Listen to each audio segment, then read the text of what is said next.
Assalamualaikum warahmatullahi wabarakatuh. Untuk menyelesaikan tugas atau UTS rekayasa perangkat lunak atau disingkat RPL, ini kami dari kelompok terdiri dari dua mahasiswa. Yang pertama saya sendiri, Bagus Wijayanto, NIM 17155.005, dan rekan saya. Teguh Mudiarso, NIM 17155.004, mahasiswa STIMI Kemi Tegal, Ekstensi Teknik Di Informatika. sini kami akan menjelaskan tentang pengertian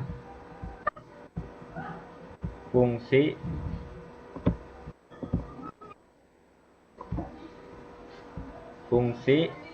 metode, dan tahapan SDLC.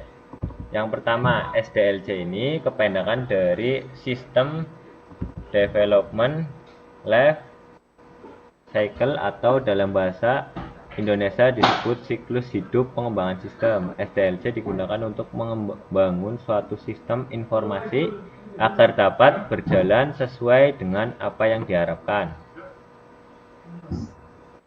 Selanjutnya, SDLC terdiri dari beberapa tahapan yang umum diajarkan pada mapel rekayasa perangkat lunak atau analis sistem. Ia terdiri dari 6 tahapan, yakni planning, perencanaan, analisis, desain, implementation, testing dan integration, maintenance atau oke, lanjut. perawatan. Untuk pengertian SDLC ini adalah siklus yang digunakan dalam pembuatan atau pengembangan dari sistem informasi yang bertujuan untuk menyelesaikan masalah secara efektif.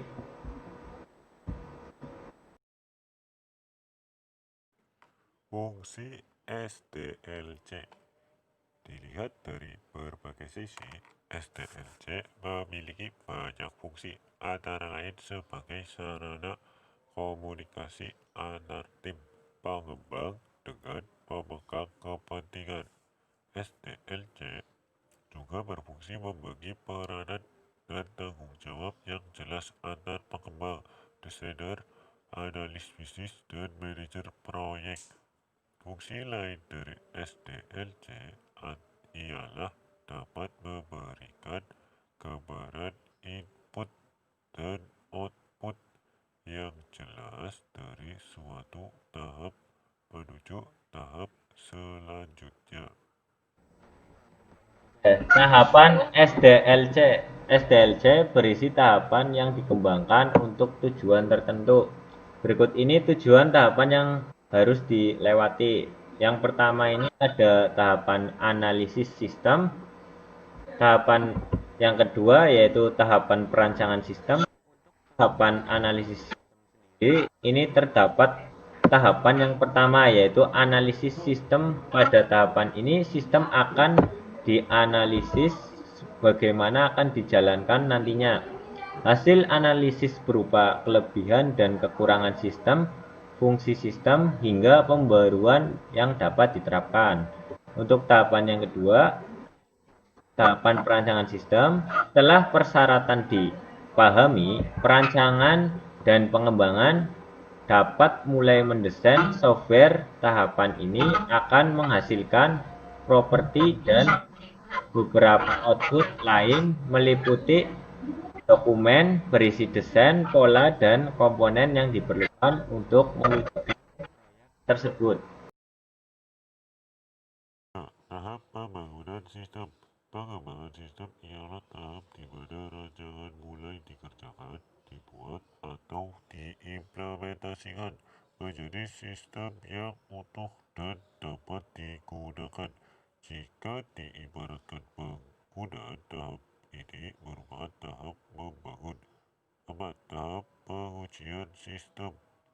Sesudah sistem selesai dikembangkan, sistem harus melalui pengujian sebelum digunakan atau dikomersialisasikan.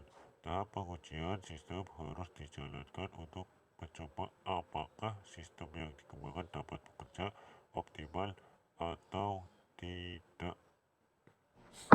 Yang kelima, implementasi. Implementasi dan pemeliharaan merupakan tahapan akhir dalam pembuatan SDLC. Ini sistem sudah dibuat, diuji coba, dan dipastikan dapat bekerja optimal. Setelah tahapan pembuatan selesai, dilakukan implementasi dan pemeliharaan oleh pengguna. Pemeliharaan sangat penting untuk memastikan sistem bekerja dengan optimal setiap saat. Yang keenam, pemeliharaan sistem. Pemeliharaan sistem yang sudah dibuat sangat referensi di kemudian hari. Pemeliharaan ialah tahapan akhir yang menjadi pemulaan fase yang baru, yaitu penggunaan. SDLC belum berakhir di tahapan ini. Software yang dihasilkan harus terus dipantau untuk memastikan ia berjalan sempurna. Model pengembangan SDLC Waterfall Model. Model ini melibatkan penyelesaian suatu tahap secara lengkap sebelum melangkah ke tahap berikutnya. Ketika satu tahap selesai berlangsung, dilakukan evaluasi untuk memastikan proyek berjalan sesuai rencana dan layak diteruskan ke tahap berikutnya. 2. VSAP model.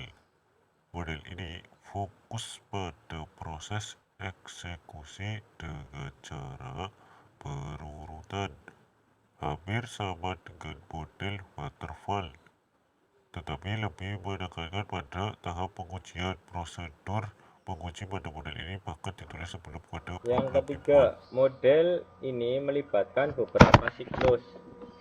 Pengembangan siklus dalam pengulangan kecil. Pengulangan tersebut dapat diatur dengan mudah dan melewati serangkaian tahapan termasuk pengaturan desain, penerapan, dan pengujian. Sekian dari kami untuk melengkapi tugas dari Pak Aang untuk melengkapi UTS pembuatan video yang akan di-share di grup.